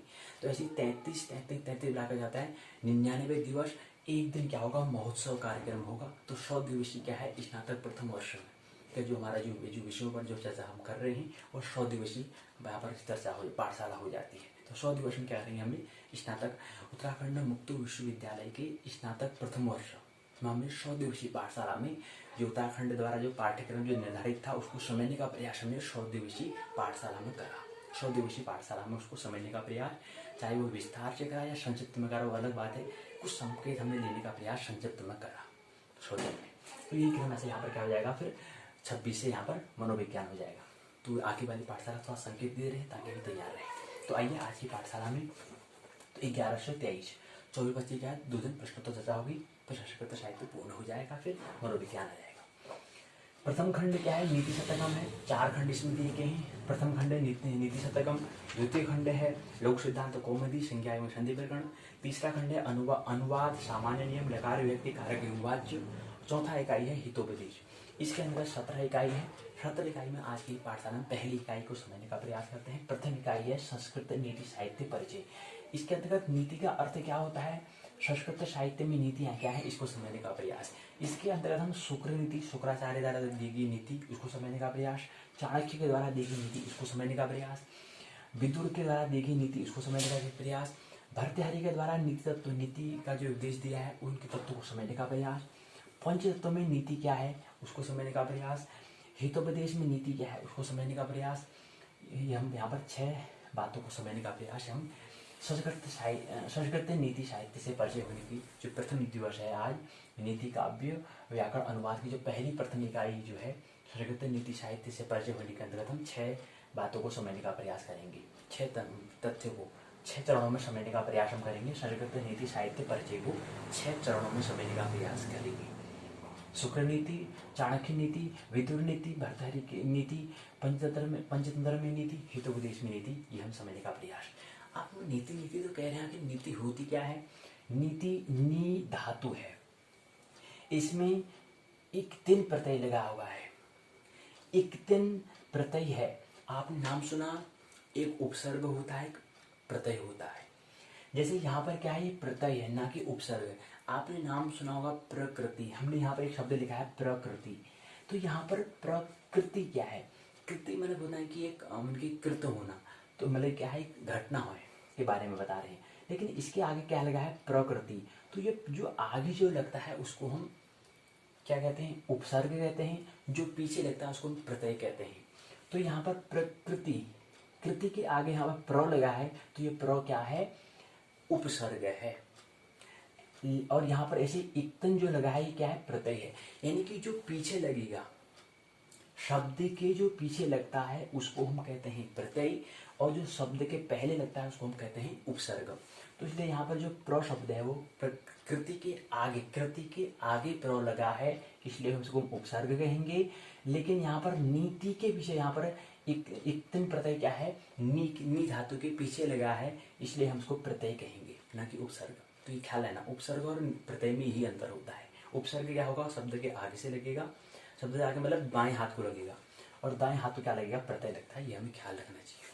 अगर हम क्या करते हैं, दाएं हाथ की ओर कर क्या करते हैं, लेखन करते हैं, लिपिबद्ध करते हैं, बाएं से दाएं की ओर हम लिपिबद्ध करते हैं, तो दाएं हाथ में क्या होगा, प्रत्यय लगेगा, और बाएं हाथ में क्या लगेगा, उपसर्ग लगता है। ये हमें ख्याल रखना चाहिए। और उन्होंने उदाहरण बताया, प्रकृति में क्या है, प्र क्या है, उपसर्ग है, और यहाँ पर नीति में जो एक तीन प्रत्यय हुआ क्या है, ये पीछे लगा है, क्या है, प्रत्यय है। तो ये हमें समझने का प्रयास। अब नीति का मतलब होता है नियम। नियम होना चाहिए। तो नीति मतलब नियम। अब नियम के 3 तरह हो सकते हैं, पहला कानून, दूसरा नीति, तीसरा कूटनीति। वही क्या है, प्रकृति। मतलब नियम मतलब होता है प्रकृति, प्रकृति में प्रकृति के साथ प्रकृति के साथ क्या होना, चलना, प्रकृति के अनुकूल चलना। तो उसके लिए नियम होता है। नियम का मतलब ये होता है कि प्रकृति के अनुकूल चलना। प्रकृति के प्रतिकूल चलने के लिए हम नियम नहीं बनाते हैं, हम नियम प्रकृति के अनुकूल, हम भी क्या है प्रकृति के अनुकूल चले हैं, इसलिए हम नियम बनाते हैं। नियम के 3 तल होते हैं, एक का होता है कानून, एक होता है नीति, एक होता है कूटनीति। कानून जो होता है वो क्या करता है, आपने नाम सुना होगा, जो हम यहाँ पर न्यायालय में जो कानून बनाए जाते हैं, जो पुलिस के द्वारा जो नियम कानून बनाए जाते हैं, ये कौन सा है, अर्थात प्रकृति के तमस गुण को दिखाता है, अर्थात इलेक्ट्रॉन को दिखाता है। दूसरा प्रकृति का गुण होता है नीति, ये प्रकृति के रजस गुण को दिखाता है, रजस गुण को दिखाता है नीति। और कूटनीति भी है, प्रकृति के सत्व गुण को दिखाता है, उसको हम कहते हैं कूटनीति। यहाँ पर हम आचार्य चाणक्य की जो नीति हुई उसको हम कूटनीति से ज़्यादा समझते हैं, तो यहाँ पर कूटनीति का उपयोग वो करते हैं। तो कूटनीति जो है वो क्या है, प्रकृति के सत्वगुण का प्रधान, सत्वगुणी का प्रतीक है, ये हम समझ सकते हैं। आइए पाठशाला में प्रवेश करें। खंड 1 नीति शतक, ये बता दिया हमने, विज्ञान की सूत्र हमने वहाँ पर लेने का प्रयास करा था, वो यहाँ पर दिया गया है। प्रसारण बीजेपी स्वाध्याय यूट्यूब द्वारा प्रसारण किया जा रहा है। प्रस्तुति भूमंजी ज्योतिष पाठशाला, प्रस्तुत करता ज्योतिर्मयी ध्येय ज्योतिर्गमयी हेमचंद्र बेलदार द्वारा प्रस्तुत किया जा रहा है, और यहाँ पर 11 नवंबर 2020। आइए खंड 1 में नीति शतक हम उत्तराखंड मुक्त विश्वविद्यालय के पाठ्य पुस्तक से इसको समझने का प्रयास करते हैं। यहाँ पर दिया गया है। अब पहली बात यहाँ पर दी है, इकाई की रूपरेखा यहाँ पर दी है, लिखा है संस्कृत नीति साहित्य का परिचय। इकाई की रूपरेखा, प्रस्तावना, उद्देश्य, नीति का अर्थ, संस्कृत साहित्य में नीतियाँ। अब देखो यहाँ प्रश्न पूछा गया है, प्रश्न पूछा है कि संस्कृत साहित्य में के 2 नीति ग्रंथों का परिचय दीजिए। दूसरा प्रश्न, बड़ा वाला प्रश्न पूछा है कि चाणक्य नीति का विस्तार से परिचय देकर शिक्षाएं लिखिए। अगला प्रश्न पूछा है भर्तृहरि का नीति तत्वों का उपदेश का परिचय देकर उनकी कृतियों का प्रतिपाद्य लिखिए। अगला प्रश्न पूछा है, और छोटा प्रश्न पूछा है उपदेश में नीति की विशेषताओं को लिखिए। ये प्रश्न पूछे गए हैं। और यहाँ पर बड़ा प्रश्न तो पूछा है, भर्तृहरि का नीति साहित्य में क्या योगदान है, विस्तार पर वर्णन करो। बड़ा प्रश्न पूछा गया है। दीर्घ प्रश्न, उदाहरण के साथ विदुर नीति की विशेषताओं का वर्णन कीजिए। बड़ा प्रश्न, सिद्ध कीजिए कि पंचतंत्र नीति साहित्य का एक ग्रंथ है। ये भी बड़ा प्रश्न है। हितोपदेश को नीतियों का विस्तार से वर्णन में करना है, हितोपदेश की नीतियों का विस्तार पूर्वक वर्णन कीजिए। तो इस तरह से प्रश्न उत्तराखंड मुक्त विश्वविद्यालय पूछता है। तो आइए, इकाई के रूपरेखा, प्रस्तावना, उद्देश्य, नीति का अर्थ, संस्कृत साहित्य में नीतियाँ, शुक्र नीति, चाणक्य नीति, विदुर नीति, भर्तृहरि का नेतृत्व का उपदेश, पंचतंत्र में नीति, हितोपदेश में नीति, सारांश, शब्दावली, बोध प्रश्न के उत्तर, संदर्भ ग्रंथ सूची, उपयोगी पुस्तकें, निबंधात्मक प्रश्न। आइए प्रस्तावना में प्रवेश करें। प्रस्तावना बता रहे हैं कि संस्कृत साहित्य में वैदिक युग से ही नीति परक उपदेशों की परंपरा चली आ रही है, जिसमें विभिन्न मनुष्यों ने अपने अनुसार नीति कथाओं के विधाओं और नीति के वचनों के वर्णन किए गए हैं। इस इकाई के अंतर्गत हम संस्कृत के वांग्मय में वर्णित नीतियों का अध्ययन करेंगे। वस्तुतः नीति के उद्भावक भगवान ब्रह्मा और प्रतिष्ठापक विष्णु है। कालांतर में मध्यकाल से लेकर आधुनिक युग तक नीतियों का अधिकतर प्रसार हुआ है, जिसमें शुक्र नीति, चाणक्य नीति, विदुर नीति, पंचतंत्र, हितोपदेश आदि नीतियां प्रमुख और प्रसिद्ध हैं। संप्रति अत्याधुनिक जीवन उपयोगी नीतिकारक आचार्य भर्तृहरि का नीति शतक एक अनुपम कृति है। भर्तृहरि एक महत्वपूर्ण उनका व्यक्तित्व है। उनके व्यक्तित्व को समझना हमारे लिए बहुत महत्वपूर्ण होता है। उनकी कृति में 3 महत्वपूर्ण है, एक आता है नीति शतकम, एक आता है श्रृंगार शतकम, एक आता है वैराग्य शतकम। अर्थात प्रकृति के जैसे 3 गुण होते हैं, ऐसे ही भर्तृहरि ने प्रकृति के 3 गुणों को अपनी 3 कृतियों में दिखाने का प्रयास किया है।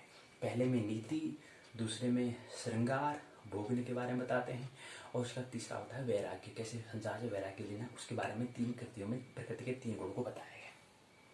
उद्देश्य यहाँ पर दिए गए हैं, 5-6 उद्देश्य यहाँ पर दिया गया है। फिर नीति का अर्थ क्या होता है, मैंने बताया वही नी धातु है, उस धातु में एक तन प्रत्यय से जुड़कर बना है, जिसका अर्थ है कि जिस मार्ग से, व्यवहार से व्यक्ति और समाज का जीवन सरलता से शांति व्यतीत होता है, उसको नीति कहते हैं। अर्थात नीति का मतलब होता है, हमने कहा नियम होता है, नीति का मतलब नियम। और नियम किसके लिए, हम प्रकृति के अनुकूल हम चलें।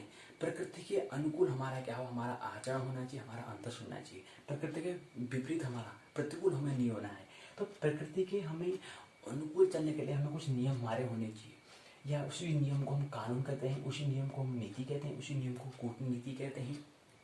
या हम कह सकते हैं। तो अलग अलग तरह है, मनस्तर पर हम उसको कहते हैं, लेकिन नियम उसको हम कहते हैं। अर्थात प्रकृति के अनुकूल हमें चलने के लिए हम नियम बनाते हैं, वही नीति कहलाती है। तो यहाँ पर बताने का प्रयास, नीति के अर्थ को समझाने का प्रयास यहाँ पर किया है। नीति शास्त्र के ज्ञाता चाणक्य का सर्वप्रथम वाक्य है, शुकस्य मूलम धर्म।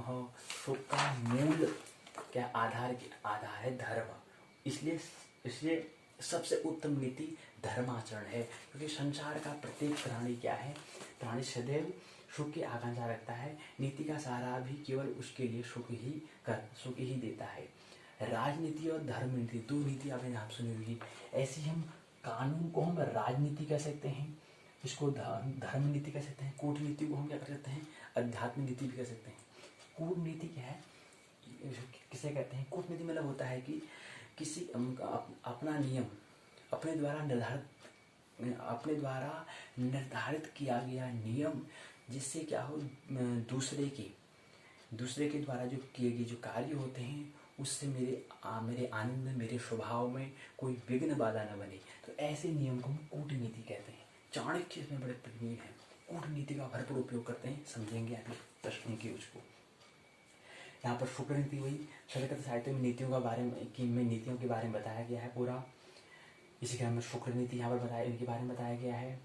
कहते हैं कि न कवय सदृशी नीति स्त्रीषु लोकेषु विद्यते, यत्र नीति बले जो भी तत्र श्री सर्वतोमुखी।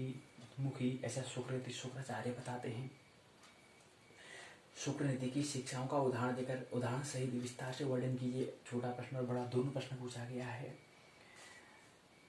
महत्वपूर्ण बात बताते हैं क्या कि शुक्र नीति में महत्वपूर्ण बात बताने की आयु, धन, लक्ष्मी, ग्रह की दोष, मंत्र, मैथुन, औषधि, दान, मान, अपमान, इन 9 विषयों को अत्यंत गुप्त रखना चाहिए। किसी से कुछ भी नहीं कहना चाहिए, ऐसा यहाँ पर कहते हैं। दानमानापमानं च न वेदानि सुगोपयेत्, शुक्राचार्य कहते हैं। ऐसे ही चाणक्य कहते हैं। चाणक्य का जन्म यहाँ पर बताया गया है। चाणक्य कहते हैं, क्या कहते हैं, आचार्य चाणक्य कहते हैं कि अपने चाणक्य नीति में उन्होंने कहा है, उन्होंने अपनी कृति बताया, उसका कृति का नाम है चाणक्य नीति। उसमें उन्होंने कहा है यदि किसी राज्य में राजा नहीं है तो अच्छा नहीं, किंतु बुरे राजा अथवा अत्याचारी राजा का होना अच्छा नहीं है। यदि किसी किसी का मित्र नहीं है तो अच्छा है, किंतु कुमित्र अथवा बुरे मित्र का होना अच्छा नहीं है। यदि किसी का शिष्य नहीं है तो अच्छा है, किंतु निंदित शिष्य का होना अच्छा नहीं है। पत्नी न हो तो कोई बात नहीं, अच्छा है, किंतु पत्नी दुष्चरिता हो तो अच्छा नहीं। इस सूत्र को इस श्लोक के माध्यम से आइए इसको समझिए। तो हमने हिंदी में समझा, आप श्लोक से समझें तो मजा आएगा। वरं न राज्यं न कुराज्यराज्यं, वरं न मित्रं न कुमित्रमित्रं, वरं न शिष्यो न कुशिष्यशिष्या, वरं न दारा न कुदारदारा। इसी को यहाँ पर समझाने का प्रयास किया गया है। इसी प्रकार कहते हैं आचार्य चाणक्य ने अपने नीति ग्रंथ में बताया है कि एक पिता को अपने पुत्र के साथ कैसा व्यवहार करना चाहिए, कैसा आचरण करना चाहिए। इस सूत्र के माध्यम से आइए समझे। लाल्येत 5 वर्षाणि 10 वर्षाणि ताड़येत, प्राप्ते तु 16 वर्षे पुत्रं मित्रवदाचरेत। पुत्र को 7 वर्ष तक प्यार करना चाहिए। लालते 7 वर्षाणि, पुत्र को 7 वर्ष तक प्यार करना चाहिए। जब तक वह 14 वर्ष का हो जाता है तो उस तक उसको अनुशासन रखना चाहिए। लेकिन जैसे ही वह 14 वर्ष से ऊपर का हो जाता है तो उसके साथ मित्रता का व्यवहार करना चाहिए। तो 7 वर्षों तक क्या करना है, उसको लालन पालन करना है। और ठीक 8, 9, 10, 11, 12, 13 ये ठीक 4 साल जो हैं, 8वां, 9वां, 10वां, 11वां, 12वां, 13 इन साल में क्या करना है, 14वां इन 7 साल में क्या करना है उसके साथ उसको थोड़ा फटकार लगानी है। लेकिन जैसे ही 14 साल का हो जाता है उसके बाद उसको मित्र बना देना है। तो ऐसा कहते हैं लालयेत 7 वर्षाणि, पंचवर्षाणी कहते हैं चाणक्य, लेकिन हम यहाँ पर सप्तवर्षाणी कहेंगे। लालयेत सप्तवर्षाणि चतुर्दश वर्षाणि ताड़येत् प्राप्ते तु चतुर्दर्शि वर्षे पुत्रं मित्रवदाचरेत्। यही बताने का प्रयास करते हैं। प्रश्न पूछा गया है यहाँ पर, ये प्रश्न पहला, दूसरा, तीसरा है। विदुर नीति, विदुर हम लोग कहते हैं, आपने पढ़ा होगा महाभारत में विदुर नीति के बारे में पढ़ा होगा, कैसी नीति है उसी को यहाँ पर बताने का प्रयास यहाँ पर किया है। आप कहते हैं कि विदुर ने अपनी नीति में कुछ आध्यात्मिक प्रसंगों का वर्णन करते हैं, क्रिया वर्णन किया गया है। शरीर रूपी को रूपक मानकर विदुर कहते हैं रतः शरीरम पुरस्य राज्यः राजन आत्मा नियतेन्द्रिय आश्रयचाश्वा। इसके बाद बताते हैं नारी के विषय में बताते हैं, पूजनीय महाभागा पुण्यास्य दीप्तयः। इसके बारे में ऐसे ही महात्मा विदुर कहते हैं विद्यार्थी के लिए, विद्यार्थियों के बारे में नीति बताते हैं। कहते हैं सुखार्थिनः कुतो विद्या नास्ति विद्यार्थिनः सुखम सुखार्थी वा त्यजेत विद्यां विद्यार्थी वा त्यजेत सुखम। विदुर कहते हैं कि विद्यार्थी और सुखार्थी ये अलग अलग पहलू व एक दूसरे के विपरीत हैं। विद्यार्थी के लिए सुख कहाँ है, अर्थात विद्यार्थी को सुख की प्राप्ति नहीं होती है। जो विद्यार्थी सुख की कामना करते हैं वह विद्या को प्राप्त नहीं कर सकता। कहने का मतलब है कि सुख की कामना करने वाले विद्यार्थी को विद्या त्याग कर देनी चाहिए, क्योंकि विद्या के साथ साथ सुख की प्राप्ति नहीं हो सकती। वास्तव में देखा जाए तो महात्मा विदुर ने जो भी उपदेश राजा धृतराष्ट्र को दिए थे वे सभी नीतिपरक और राष्ट्र के कल्याण के हितकारी थी। राजा धृतराष्ट्र कहते थे कि मैं भी मानता हूँ कि धर्म के पक्ष में मैं विजय उसी की है, मैं भी पांडवों के प्रति नीति से पूर्ण बुद्धि रखता हूँ, लेकिन पुत्र मोह में फंसकर मैं उसका पालन नहीं कर सका। यही सब बातें महाभारत के उद्योग पर्व में विदुर नीति के नाम से प्रसिद्ध है, वहाँ पर विदुर नीति बताते हैं। इसी क्रम में अगला आता है भर्तृहरि का नीति तत्वोपदेश, तत्वों का जो उपदेश दिए जाते हैं। यहाँ पर देखें क्या कहते हैं भर्तृहरि, इसके बारे में बताने का प्रयास यहाँ पर किया है। महत्वपूर्ण व्यक्तित्व उनका है, इनके पर्सनालिटी, इनके व्यक्तित्व को हमें आचरण में उतारना चाहिए, धारण करना चाहिए। कहते हैं श्रुतं सुतेनैव नकुण्डलेन दानेन पाणिन तु कंकणेन विभाति कायः करुणापराणां परोपकारेण तु चंदनेन। कहते हैं जो सत्पुरुष होते हैं उनके कान की शोभा सोने से जड़ित कुंडलों से नहीं होती है, बल्कि शास्त्रों के श्रवण से अर्थात विज्ञान की, पहले मनुष्य के टाइम में शास्त्र होते थे, अब विज्ञान है, विज्ञान के श्रवण से होती है। शास्त्रों की अर्थात क्या है, विज्ञान को जानने से होती है, अर्थात सत्पुरुषों के कान की शोभा अच्छे वचनों के सुनने से होती है, श्रवण से होती है।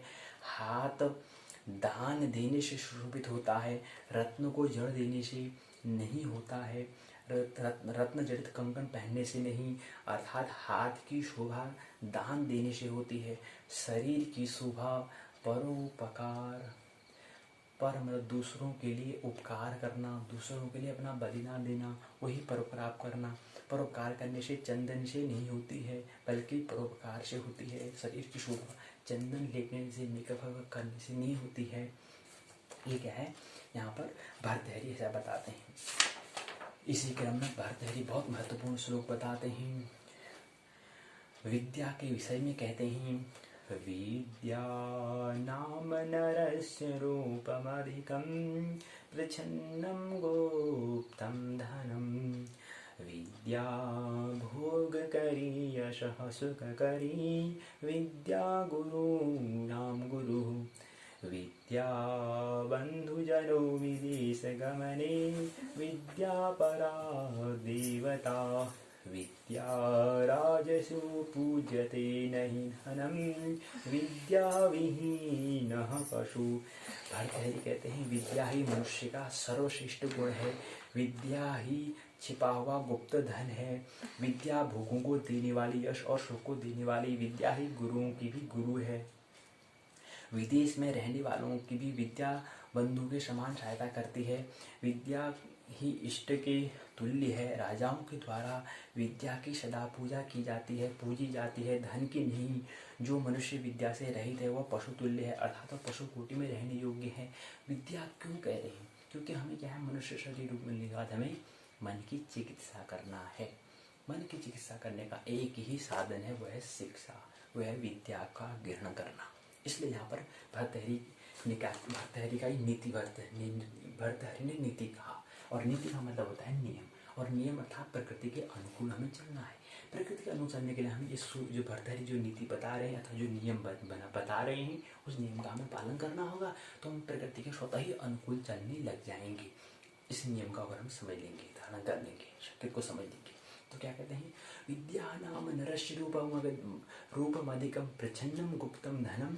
विद्या भोग करी, यश करी, सुख करी, विद्या गुरुणाम गुरु।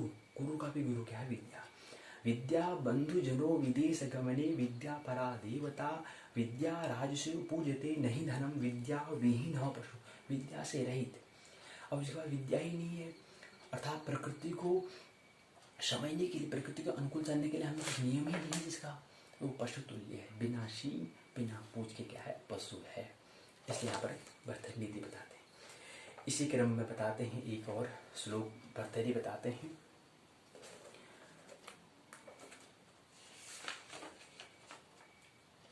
तो ये बता दिया। इसी क्रम में अगला यहाँ पर पंचतंत्र कह रहे हैं, बताया गया है। पंचतंत्र यहाँ पर प्रश्न, बहुत प्रश्न है यहाँ पर दिए गए हैं, फिर उसको यहाँ पर प्रश्न दिए गए, उसको उत्तर यहाँ पर पीछे दिया गया होगा, उसको हमें समझना है। और यहाँ पर पंचतंत्र में नीति, पंचतंत्र जैसा कि नाम से स्पष्ट है, 5 तंत्र जिसको उसको पंचतंत्र कहते हैं। हमने कहा कि पंच मतलब 5, तंत्र मतलब तंत्र, जैसे पंचांग कहते हैं 5 अंग, वैसे पंचतंत्र जहाँ पर 5 तंत्र हो उसको पंचतंत्र कहते हैं। तो नाम से स्पष्ट हो रहा है। आचार्य विष्णुगुप्त शर्मा द्वारा रचित पंचतंत्र सरल होने के साथ बड़ा महत्व है। यह नीति ग्रंथ प्रत्येक वर्ग के लिए प्रेरणादायक होता है। उसके लिए लोकप्रिय भारत में नहीं बल्कि विश्वव्यापी है। कई विदेशों भाषाओं में इसका अनुवाद भी किया गया है। पंचतंत्र के बारे में यहाँ बताया गया है, 5 तंत्र दिए गए हैं। इसके रचयिता कौन है? आचार्य विष्णुगुप्त शर्मा है। और प्रश्न पूछा जाता है कभी पंचतंत्र पर एक संक्षिप्त टिप्पणी कीजिए। छोटा प्रश्न, लघु प्रश्न पूछा जाता है उत्तराखंड पुलिस विभाग द्वारा। यहीं पर पंचतंत्र के बारे में कुछ यहाँ पर बताया है। विष्णु शर्मा ने कुछ उपदेश दिए गए हैं, जैसे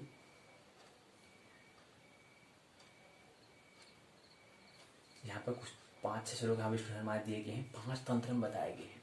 इसी क्रम में आता है हितोपदेश में नीति के बारे में। हितोपदेश भी समझ में आ रहा है, जैसे हित धन उपदेश, हित के लिए जहाँ पर भलाई के लिए जो दिया गया उपदेश को हम हितोपदेश कहते हैं। हित परहित सहिस धर्म नहीं भाई, पर पीड़ा सम नहीं अधमाई। परहित सहिस धर्म नहीं भाई, परहित दूसरों के हित के लिए सोचना, धर्म परहित सहिस धर्म नहीं भाई, पर पीड़ा सम नहीं अधमाई। दूसरों के हित के लिए, परहित दूसरों के हित के बारे में जहाँ पर सोचना, वो उससे बड़ा धर्म कोई और नहीं है। परहित सहिस धर्म नहीं भाई, पर पीड़ा दूसरों को संकट देना, वो क्या है, अधमाई, अधर्म, उससे बड़ा अधर्म और कुछ भी नहीं है। ऐसा गोस्वामी तुलसीदास जी कहते हैं। हित, यहाँ पर हितोपदेश के बारे में यहाँ पर बताया गया है। हितोपदेश का व्यापक अर्थ होता है प्रत्यक्ष। यहाँ पर बताया गया है एक हितोपदेश की कथा प्रचलित है। यहाँ पर गंगा नदी तट पर पाटलिपुत्र नामक में, पाटलिपुत्र नामक नगर में सुदर्शन नाम का राजा राज्य करते थे। उनके 4 पुत्र थे। 4 पुत्र धीरे धीरे समय बीत गया था। राजा को अपने अनपढ़ पुत्रों पर विषय में अत्यधिक उनको चिंता हुई, क्योंकि वे जानते थे कि शास्त्र के द्वारा अनेक संदेह दूर किया जाता है। शास्त्रों के द्वारा अनेक संदेहों को दूर किया जाता है, अर्थात प्रकृति के अनुकूल मस्ती करके जिया जा सकता है। प्रकृति के विपरीत जो है, फिजूल के व्यर्थ कामों में जिएंगे तो प्रकृति के प्रतिकूल हो जाएंगे। लेकिन शिक्षा से क्या होता है, कि प्रकृति के अनुकूल जीना हम सीख लेते हैं, जीने की कला। शिक्षा क्या है, प्रकृति के अनुकूल जीने की कला का नाम क्या है, शिक्षा है। तो शिक्षा है विद्या के माध्यम से हम प्रकृति के अनुकूल जीना हम सीख जाते हैं। तो इसी के लिए उसको बड़ी चिंता हुई राजा को। तो उन्हें बड़ा दुख हुआ कि यार हमारे मेरे चारों के चारों पुत्र क्या है, अनपढ़ हैं। तो उनको बड़ा दुख हुआ। तो उनकी बात राजा ने सोचा कि मेरे पुत्रों के बारे में चारों बातें विद्यमान हैं, इसलिए इन शब्दों में कुछ उपाय करना चाहिए। तो चिंतित राजा ने क्या करा, नीति शास्त्रज्ञ में जो निपुण पंडित विष्णु शर्मा को बुलाकर कहा कि मेरे इन पुत्रों को नीति शास्त्र का उपदेश दूं। और वहीं से विष्णु शर्मा ने राजा के पुत्रों को हितकारी उपदेश दिए। तभी नाम इस कृत्य का नाम हितोपदेश पड़ा। हितोपदेश, हित के लिए जो उपदेश दिया, किसके द्वारा, विष्णु शर्मा के द्वारा। विष्णु शर्मा के द्वारा हित के उपदेश राजा के चारों पुत्रों को दिया गया है, ये हमें ख्याल रखना है, ठीक। और इसी बात पंचतंत्र जो है विष्णु शर्मा के द्वारा लिखा गया है। पंचतंत्र के रचयिता आचार्य विष्णु शर्मा हैं, उनके द्वारा लिखा गया है।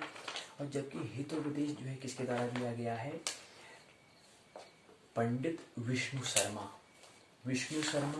और पंचतंत्र में विष्णुगुप्त शर्मा है, दोनों शर्मा, लेकिन एक क्या है, विष्णु शर्मा है, एक विष्णुगुप्त शर्मा है, ठीक है।